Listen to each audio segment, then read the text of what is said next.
Hi, as you all know, I can't join you on the 22nd for your performance, although I'll be thinking about you a great deal, and believe me, I really wish I could be there with you.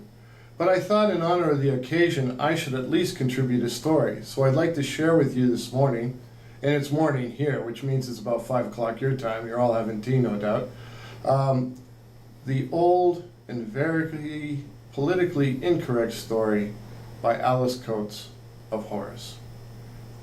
Once upon a time, there was a cabin out in the deep woods, and in this cabin there lived great-grandpa, great-grandma, grandpa, grandma, pa, ma, Paul, and little Lulu.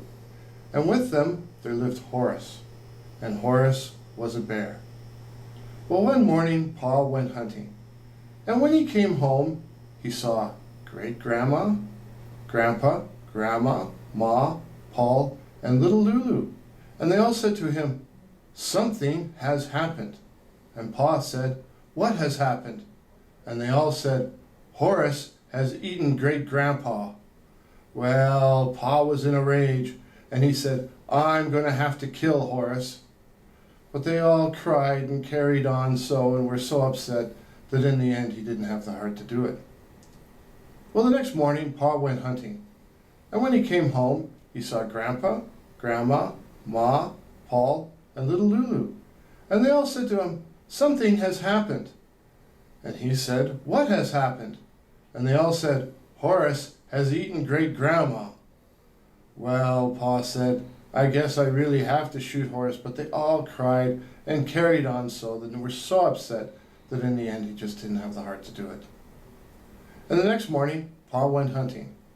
And when he came home, he saw Grandma, Ma, Paul, and little Lulu. And they all said, "Something has happened." And Pa said, "What has happened?" And they all said, "Horace has eaten Grandpa."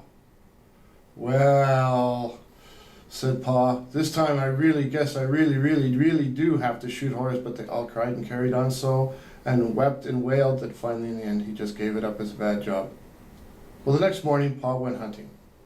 And when he came home that night, he saw Ma, Paul, and little Lulu. And they all said, "Something has happened." And Pa said, "What has happened?" And they all said, "Horace has eaten Grandma." And Pa said, "This is getting a little out of hand. I really think it's about time I shot Horace." But they all wept and wailed and carried on so, and made such a fuss that he decided that to keep peace in the family, Horace would be spared. Well, the next morning, Pa went hunting. And when he came home, he saw Paul and little Lulu. And they all said, both said, "Something has happened." And he said, "What has happened?" And they both said, "Horace has eaten Ma." Well, Pa was particularly upset about this because he was wondering who was going to make supper. He was kind of fond of his wife after all. And he said, "Well, kids, this time I have to shoot Horace." But they cried and carried on. They said, Dad, please don't shoot our pet. He was just a little hungry. He's not quite housebroken yet." So in the end, Pa gave in and said, "All right." Sorry. Wow. He even made special. He was so upset he made sound effects. Anyways, the next morning Pa went hunting. And when he came home that night, he saw little Lulu. And little Lulu said, "And something has happened." And Pa said, "What has happened?" And little Lulu said, "Well, Horace has eaten Paul." "Well, Lulu," said Pa, we really have to shoot Horace." "No, Dad, please don't shoot my bear. Please don't shoot Horace." So Pa couldn't do it. He couldn't do it. And the next morning he went hunting. And when he came home that night, he saw Horace. And Horace said, "Something has happened." And Pa said, "What has happened?" And Horace said, "I have eaten little Lulu." And Pa said, "Horace, you've eaten my whole family. I'm going to have to shoot you now."